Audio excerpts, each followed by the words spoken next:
I don't have slides because I didn't know I was going to talk here. But I'm going to tell you a little bit about the history of Cargoroo and more in general about the history of shared cargo bikes. Lessons learned, what the potential is and what I think the future of shared cargo bikes is. I want to start with a little anecdote. I started in shared mobility in 2017 when we got the idea, myself and my co-founder, to start with a shared cargo bike initiative in Amsterdam. So one of the first things we did is we went to the city administration, and they have all kind of departments for mobility, for parking. So we went there and we told them we want to start shared cargo bikes. Is that allowed and do we need a license? And the first thing they said, shared what? They said, we think it's okay, but we don't think anybody's waiting for shared cargo bikes, so give it a try. So we ordered 10 cargo bikes, and then 1 month later, what happened was that suddenly 10,000 Chinese shared bikes were shed over the city of Amsterdam. And they ended up in the canals, in the trees and everywhere. Nobody was using them. And we got an email from the city and said, yeah, we are sorry to tell you your initiative is sympathetic, but as of now, everything that starts with the word shared is forbidden in Amsterdam. So that was beginning of 2018. And we had to move to another city next to Amsterdam, which was Haarlem. And there we started with 10 shared cargo bikes. And they were actually used quite a lot, but only in the weekends. Because the situation in Haarlem was that the average household there had 2.1 cars. In comparison, in Amsterdam, the average household had 0.4 cars, meaning 60% of the households in Amsterdam do not have a car. So what happened in Haarlem was that everybody used our cargo bikes in the weekend to go to the beach, because there was a long traffic jam to the beach. And with a cargo bike, you would be there much faster. So it was in a way, it was a success. And in terms of business case, it was a failure. So it was a good lesson.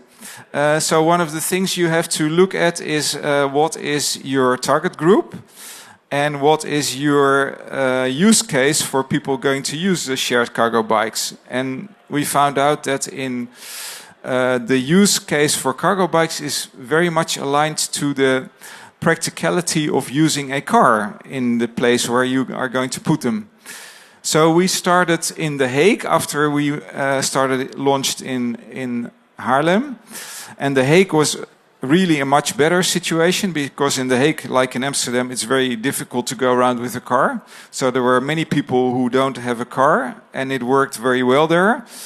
And we grew in The Hague. We started in Utrecht, we started in Amsterdam, and we started internationally. And in the beginning, we were doing a lot of advocacy. So we were giving talks and talking to many city administrations. And I think the result of our effort is that the idea of shared cargo bikes took hold with many city administrations in Western Europe. And we were getting lots of requests from all around Europe for why can't you start here, or can you start here? And we said, yeah, in theory we can start, but we do need money because cargo bikes are expensive. An average cargo bike is like 5,000–6,000 euros. You can try to use a cheap cargo bike, but maybe it's good to tell another anecdote from 2 years ago, when there was a big scandal around Babu cargo bikes. Probably some people here heard about that. They broke in two, and there was a sharing company in Holland that was using those cargo bikes, and they had to take all their bikes off the street. So the wise choice for sharing vehicles is not to use the cheapest ones. So the quality ones are, of course, a little bit more expensive, and that makes your business case a bit more difficult. So we were in several cities, also in Belgium. We started in Germany. And in the beginning, we had quite a lot of investors because before the year 2021, the general idea was that the sky is the limit in shared mobility. There were like all these kick scooter companies in the United States that were valued at 100 billion or more. But at a certain point, there was kind of a change in the investment world, and that happened when the interest rates went up from 0% or even negative to within 1 year it went up to like 5%, and then the whole investment world changed. So many investors pulled back, and also many of the multi-billion valued companies in the United States went bankrupt, like Bart and another few of those companies. And then suddenly the whole shared mobility industry got a very bad reputation for not being a good investment. So we were still in the stage where we were growing quite a lot, and when you're growing you need a lot of money. And suddenly it became very difficult. So our investors at that time said, yeah, you need to focus on making profit and not on growing. So we tried, and it turned out to be very difficult. We had started in Germany, and actually the growth in Germany was quite good in Berlin, but we were not yet at the level where we made a profit. We had like 100% growth in 1 year, but it was still not enough to get to the level of profit where we could make a business. So we spent the last year frantically looking for new investors, and it didn't work. So unfortunately, our company Cargoroo went bankrupt. So there were suddenly 1,500 shared cargo bikes for sale. And they ended up on Marktplaats partially, on eBay. That's for the Dutch version of eBay. So I still see them running around. And only after we went bankrupt, there was interest from other companies to restart the business. So currently there is MOBY, an Irish company who was into shared mobility in Dublin. And they rented out also scooters for delivery people. They restarted Cargoroo a few months ago, actually, and so it's now active again in Utrecht and The Hague, and they plan to start in more places. But it's still small. They're not yet at the scale that we were at the beginning. And so what you see is a large disconnect between the demand from cities, because there are more and more cities that have actually a shared cargo bike policy. So there's like tens of cities who have a shared cargo bike policy, but there's very few cities that have shared cargo bikes. So something doesn't add up. So we actually talked to different organizations, European Cycling Federation, Polis, CIE, that this is actually a strange situation, because there is clearly a need for shared cargo bikes among the cities, but there is no business case at the moment, at least not an easy business case. It's a very difficult business case. You need scale. You can't operate in the smaller cities because the operation is too expensive. But the need is there also in the smaller towns. So what we are working on currently with MOBY and ECF, Polis and CIE is to initiate a funding initiative for cities to be able to fund a shared cargo bike scheme in their cities. And I think the need is there for many cities. So I hope this will work and give the shared cargo bikes a second chance and a second chance for growth, because I think it would help many cities to get rid of their mobility problem. That's what I wanted to tell. And I just want to praise guys like this, real entrepreneurs who start fail, start again, and don't give up. That's the kind of people we need if we want to change our society. I have a question for you, Jaron. The business case doesn't really add up, you said. You have been, the victim of this. But the cities want shared cargo bikes. So what about cities subsidizing? If they want it, they need to put their money where their mouth is, right? Yeah, there are some cities that do subsidize, but that's limited usually. It's also very dependent on the political climate, so that's also always difficult. For example, Utrecht is subsidizing the shared cargo bikes now. The Hague is subsidizing them. Amersfoort in the Netherlands and Leuven in Belgium was subsidizing the cargo bikes. So there is more and more willingness to subsidize. But it's very dependent on the political climate and also on the city budget. And city budgets are always very limited. So that's why I think it's important that there is a European funding possibility, which is easier for cities to use, because there are funding possibilities, but getting access to European funding is not simple in general. No, I mentioned the Social Climate Fund earlier.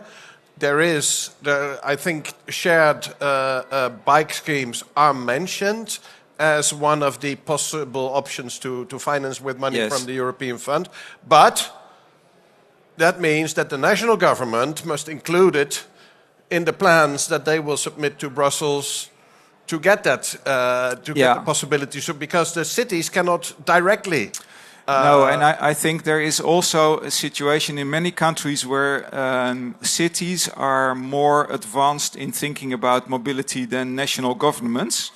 Many cities, they actually know how to solve the mobility problem, but they don't get the means to do that because the national government has other priorities. And you see that in the Netherlands, you see that in Germany. So that's a European-wide problem. There is a mismatch between the national policy and the city policy. Jaron, are you prepared to take questions? Yes. Okay. Hello, I'm Amanda. I recently rented a cargo bike for a multi-day bicycle adventure, and it was fantastic. I really, really loved it. And it was fascinating to me that this bicycle was available in a shop. And I don't know anything about their business plan. You probably know a lot about these business plan opportunities. Do you think there's more of an opportunity to have this type of share rental scheme within a shop? Or I'm not familiar with Cargoroo's initial business plan. Was it an on-street shared opportunity? What are the differences in the business model for that? You may be uniquely qualified to answer this. Hi, thanks for your question. It's a very good question. When we started in 2017, there was actually one shared cargo bike initiative in Europe, and that was in Switzerland. They were much earlier than we, and it was an initiative which was funded by the Swiss Automobile Club, so it was actually subsidized. It still exists and it's quite successful, and they use this in-shop model where you go to the bakery and they have the key and the battery for the cargo bike. So you go there, you take the battery and the key, you use the bike, it's relatively cheap, and you bring it back. They have it in 50 cities in Switzerland. It's quite successful, but it's funded by the automobile organization, and I think also partly by the Swiss government. So it's not a commercial business case. The practicality of it is on Sunday you can't rent a cargo bike because the shops are closed. And also after 5 you can't bring it back. So we chose to do a on-street free. It was not free floating. We had fixed locations, but we used on-street rental with an app to make it easier and more accessible to people to rent the cargo bike. But I don't think it's the only way. I think working together with shops is certainly a way to do it. But I do think that people are used to being able to pick up their cargo bike whenever they want and not only when the shop is open. Does that answer your question? Oh, now I see lots of questions. There's one, two, three, four, and then we close it. So I will go from left to right, okay? Hello, my name is Helene. I'm from Hobby, a Belgium mobility provider. And I was wondering how many trips do you need to make it profitable? How many trips do you have? And is there a future without a subsidy?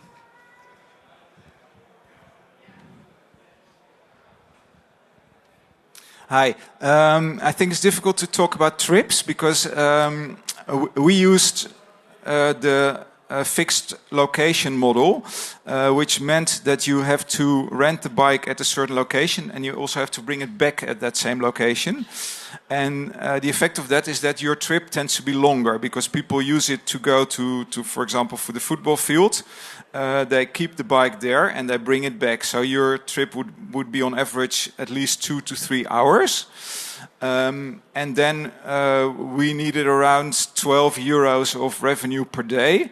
And that meant 1 or 2 trips was enough. And in the big cities, you'll be able to get that. But the big cities are the cities where people are not easy to use a car, like Amsterdam, Utrecht, The Hague. That's the cities where it can be profitable. But you need a bigger scale than that. And that's the problem. The problem is in the smaller cities and also in countries which have a bit less of cycling culture and where the ease of use for a car is still much easier. And so the trend is that the restrictions and the traffic jams for the car are getting bigger and bigger. So the business case will get better by time. But I think in hindsight, we were maybe a bit too early.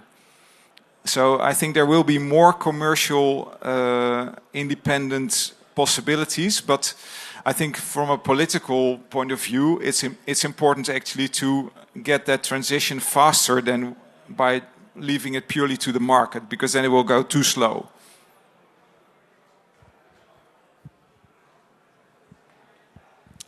Thank you for your talk. I'm Jason Meggs, Global Transport Visionary. For the benefit of the YouTube recordings, I'll look this way for the most part. I think my sense is it may not be so possible to do the share bike until we have more cargo bikes everywhere. And I think one stepping stone to this and to get more people trying cargo bikes would be to consider where we can create a model for trying many different bikes, however that can happen. For instance, a municipality that has 10 different models. We know there's many different models, also for different abilities, as Van Dram was saying. And so almost like a library model. You go and you check out a bike, and it's publicly subsidized, of course. It's not a business necessarily. Maybe it's a public-private partnership. So that's one model, is you have a central location. You can take different bikes. But what about a peer-to-peer model? This could be quite low cost. There are many of us who are very passionate about cargo bikes who love to talk about them and share them. So the idea is you fund someone to have a cargo bike, which might be expensive for them normally to obtain, but they become a share point peer-to-peer, where they will, someone maybe finds them through a web, and they come and they talk and they show them how to use it, and off they go. So maybe this is the next ECF campaign. I don't know. Hi, thanks. Yeah, thanks for your remark. It's a very good remark. Maybe good to know that, especially in Germany, there are lots of burger initiative or local initiatives where they do this. So they have cargo bike sharing among local residents. What you do see is that we started in Berlin like 3-4 years ago. And in Berlin was actually one of the places where there was quite a lot of initiatives already for people to use a cargo bike for free, but then they had to call somebody, approach them, which is very good because it's kind of a grassroots initiative. But still, we noticed that we reached a much larger group of users by introducing it commercially on top of these local initiatives. So I think these local initiatives are very good because they lay the groundwork. But to scale up, it's easier to have an app-based, street-based rental model. Yeah, maybe one other thing, because you also mentioned it would be good to have many different models, which is absolutely true. As a commercial operator, it's difficult to have many different models because your maintenance will be much more complex. So you, as a commercial operator, you have to make a choice for a limited number of models. We have often thought about including a Van der Raam model for elderly, but we eventually never got to it because it would add additional cost in terms of maintenance. I would have liked to do that, by the way. Maybe it's also a good remark for Jolien that I think it's very good what they're doing. Let's take the last two questions together, and then we'll conclude the session. You first, and then the gentleman in the back row. Thank you. Hi there, Karim de Tupaji from Toyota Connected Europe in London. Earlier this year, at the beginning of the year, Forest, the shared e-bike company in London, teased some cargo-specific features that they might be adding onto their fleet. Would you expect a trend for some of those big operators like Lime to introduce cargo into their fleets, or just to make all bikes more cargo ready? Interesting question, thank you. 3 quick points. I'm a trustee of a charity that pushes for bicycle use in Oxford. Firstly, first time I used a cargo bike hire was in Trondheim 5 years ago to move, because I didn't have a car there. They were based in the library, not available on a Sunday. So, advantages and disadvantages. But coming on from that point, I wonder whether a company like yours can provide a city with essentially a franchise, where you say to the city, we can provide the bikes, we can fix the bikes, we run the app, we'll take whatever money comes from it, but we'll need a subsidy, and you can tell us where you want them, so you can support the use of bicycles for improving the social situation of the poorer parts of a town. You have time to think about your answer while I rush back. Thank you. Yeah. First question. We were always in touch with the larger mobility companies like Lime, Dot, etc. Because there were often tenders from cities that required cargo bikes. The problem for the bigger companies is that cargo bikes are quite difficult. You need a lot of expertise. You can't operate them like a normal shared bike. The cost is much higher. The maintenance is different. So I don't expect the larger mobility companies to really do a lot with cargo bikes because it is too expensive for them and too complicated. It doesn't really fit. Also, cargo bikes are not really suitable for free floating, which does happen with scooters, shared bikes, etc. Shared cargo bike is much more suitable for having a fixed location because a floating cargo bike is not very practical. You can't move them easily. So I think there will be a continued interest from the larger companies because the cities request it, but I don't think they will really pick it up themselves. So they will look for cooperations probably. And as for the question about the role of cities and inclusivity, that's a very good point.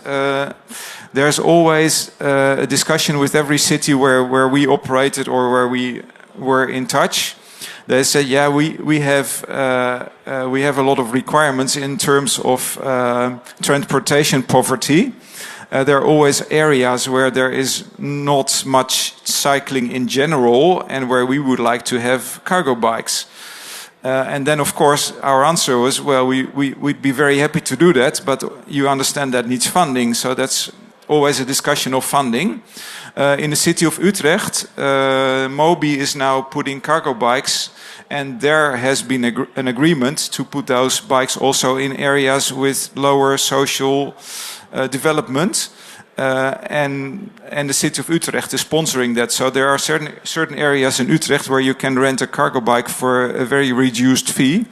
And I think it is being successful. In the past, we even organized cycling clinics with cargo bikes for people who even didn't know how to cycle at all, to learn to cycle on a cargo bike. And our experience is that it really worked. In average of like 5 lessons of 1.5 hours, people who had no prior cycling experience were able to cycle on a cargo bike and really expand their horizon in terms of where they could go with the kids and go shopping, etc.